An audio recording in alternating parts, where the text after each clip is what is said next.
are changing for next season. Now there's a risk a lot of our hard work could be undone if we're not careful, so let's figure out how to mitigate this. Drivers, take a look at the developments we have and let us know what you want to invest in protecting. Alright everyone, let's get on top of this.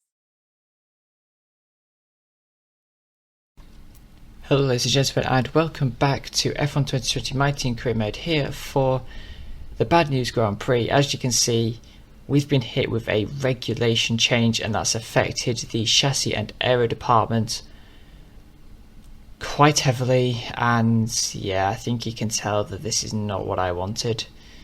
Two departments hit, and it's our two most vulnerable and most worked on departments.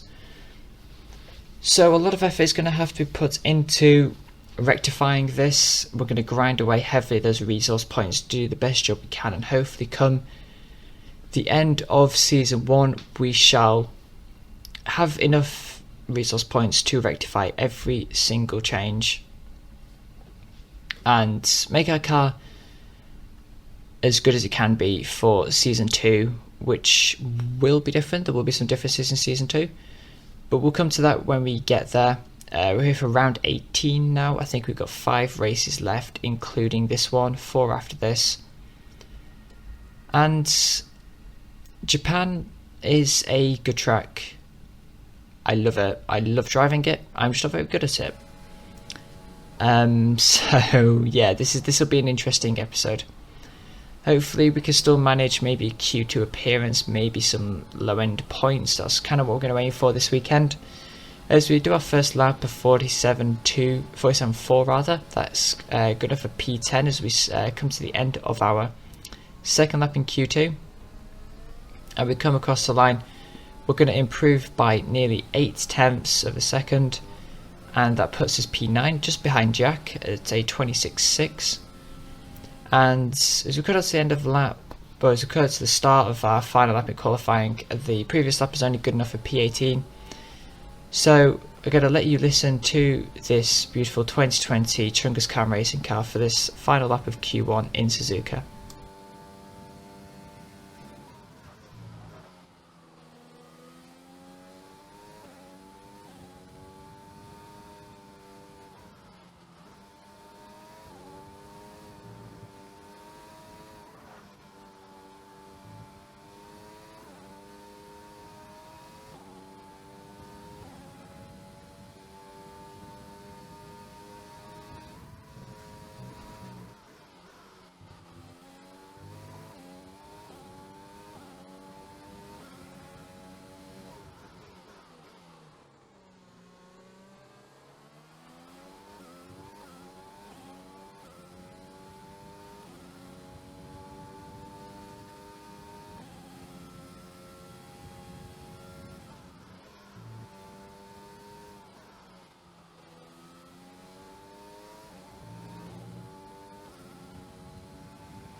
So we got P16 with that result.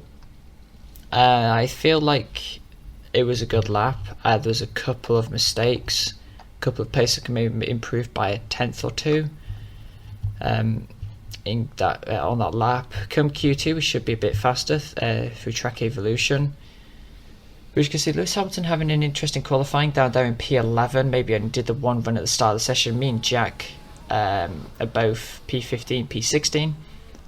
So things will have to be worked on here. Jack is coming out qualifying me, so we come to finish our first lap in Q2 on a used set of soft compound tyres. We do a 26.8, which is good enough for P16. Jack is currently P13. We're now coming to the end of the session. Pretty poor run through the Casio triangle there. We're only going to improve by 0.6 of a second, and that's going to be good enough for, I think it's P15. It's only good enough for P15. That's kind of disappointing, given we're 18 rounds into this career mode now, and I should be at least close to the top 10. But when we come to look at it, I mean, Jack has out-qualified us by a couple of attempts, so he is definitely proving his worth. He is trying to convince me heavily to keep him on board at Chungus Khan Racing for Season 2. Valtteri Bottas out-qualifies his teammates on a set of medium compound tyres, which is interesting. But anyway, let's get into the race for the Japanese Grand Prix. Hopefully we can make good of a bad situation.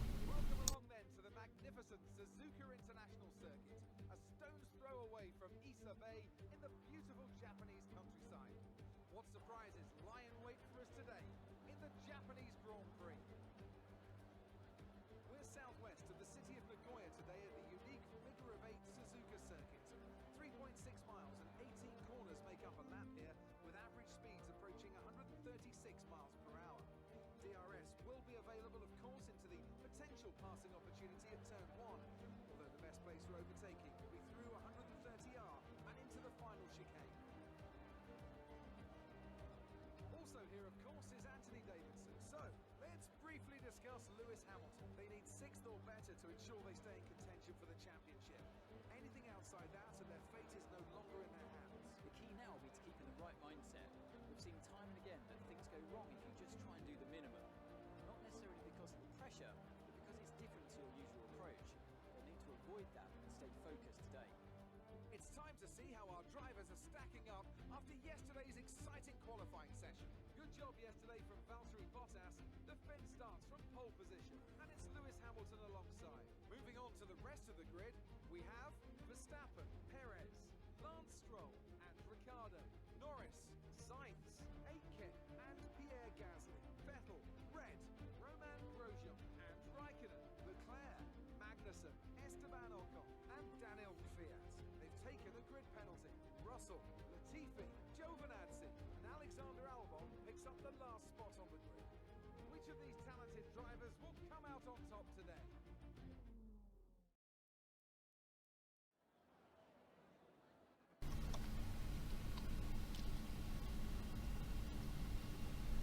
So apparently Jeff is thinking we can match our results from Russia, which was P5. I mean, potentially, if things go our way. I'm aiming for points. Even 10th I would be happy with. Whatever points we get, I'll be happy. I feel like that's what we need to be aiming for, especially given where we are in the career mode now. But we're going to get underway now. Jeff suggested a soft to hard strategy. Our personalised strategy is a soft to medium. I was dabbling in the 2-stop and with heavier fuel, but I ultimately decided we're going to do softs to mediums, we're going to run low fuel to reduce the tyre wear, and we're going to hopefully gain some positions on a superior strategy to the AI. But we're going to get underway for the race now. Loading up to the grid, we've got 1, 2, 3, 4 and now 5 red lights. And it's lights out and away we go. We get a pretty poor initial launch. Gasly gets an amazing first reaction. He's bolted off the start. We get a good second phase of our launch compared to Vettel, but he ultimately has the outside and he's got the more flowing run through turns 1 and 2. So he's going to hold on to that position rather. And now we've got a defend from Kimi Räikkönen. As you can see, the AI seems to do a lot better in traffic. Jeff is already telling us about fuel. Like, seriously, man, it's the 3rd corner. Sod off. So we're gonna shut him up very quickly. So we actually made a misclick and told him to talk more, which is not a good idea. But as you can see, Vettel going very slowly through there. The AI are sort of bottlenecking going through Degner's 1 and 2. So we could potentially get Vettel into this hairpin. The AI are very weak here. And the option is there, but I hesitate. I get the inside, I mount the curb, and then I lose the back end. And this is going to put us under threat from Kimi Räikkönen, who is having a very good weekend so far. He's currently in P13 in that Alfa Romeo. He's outperforming where that car definitely should be. As we're going to come through Spoon Curve now, and we're going to hopefully close off the lap well, maybe get close to Vettel, which would be nice. We can maybe get him for the next few laps as we cut onto lap 2. We are going to redo our move on Vettel, but this time we're going to make it stick. We're going to send up the inside. Locked up the inside front tyre. We scared Vettel a little bit, I think, because you see the way he sort of jerked right a bit going through the hairpin. But either way, we managed to get up into P2. And now we are going to hunt down our teammate, Jack Aitken, who's currently inside the points. We can't be having that. We can't be having Jack outscoring us. Despite what I say to the media, I ultimately want the best teammate. And if he does outscore me, then fair enough, but I would rather have the points, obviously.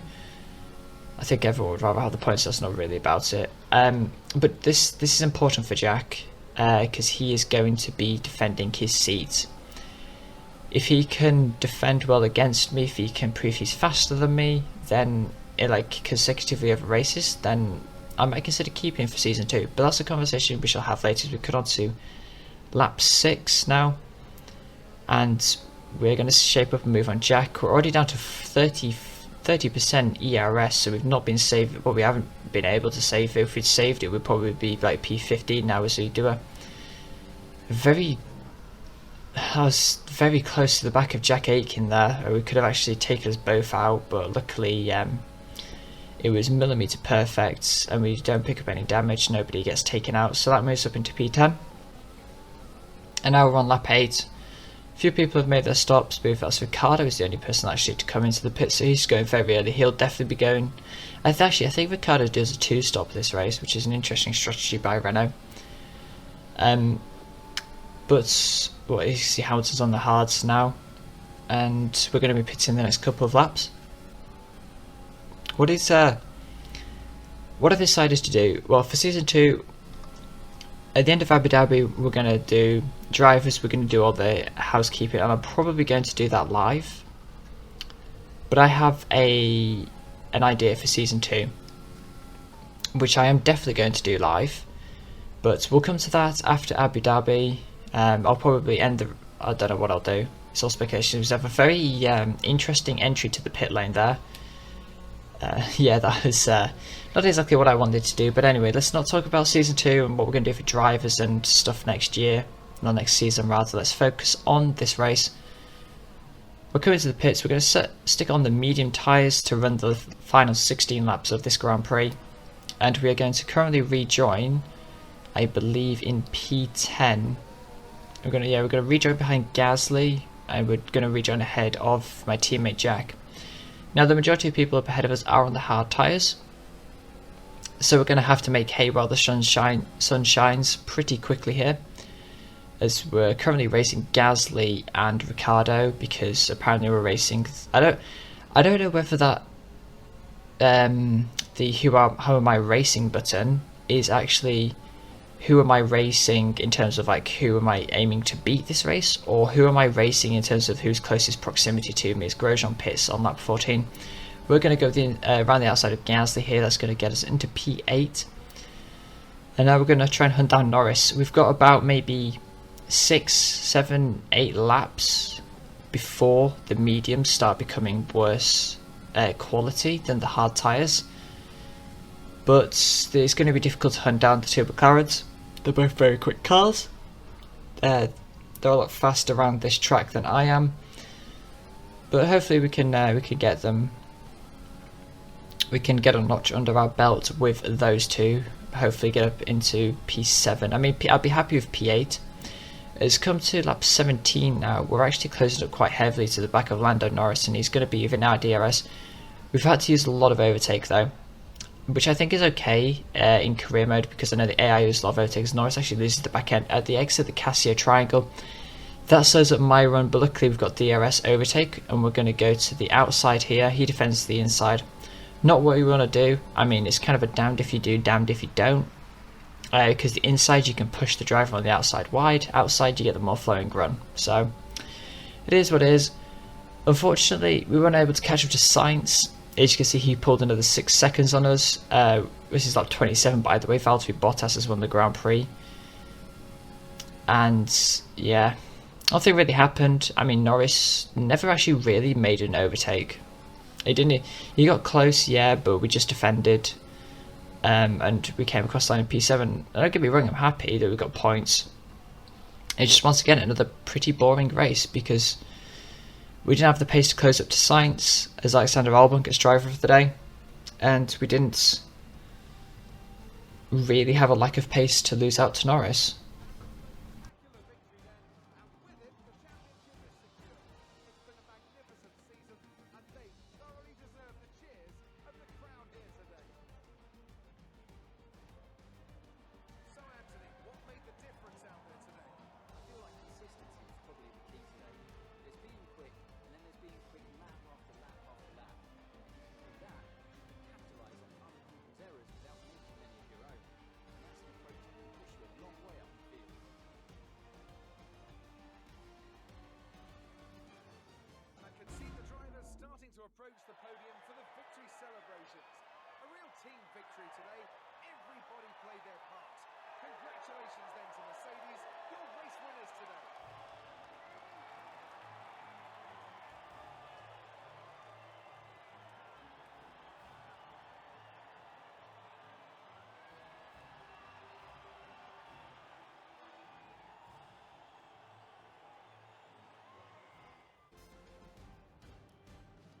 So let's review the updated drivers.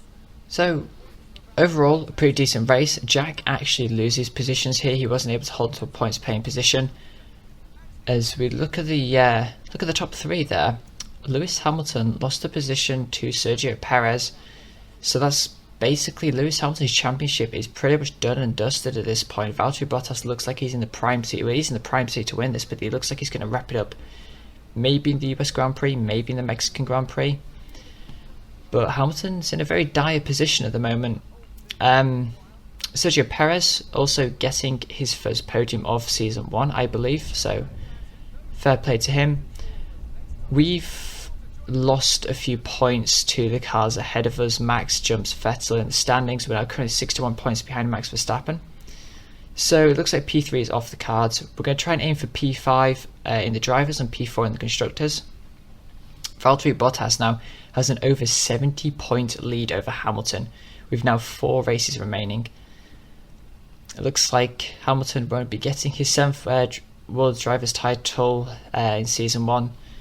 Maybe we'll have to get him in for potentially Season 3 or Season 4. Maybe give him a shot at a Drivers title. But yeah, we're doing the housekeeping at the end of the episode now.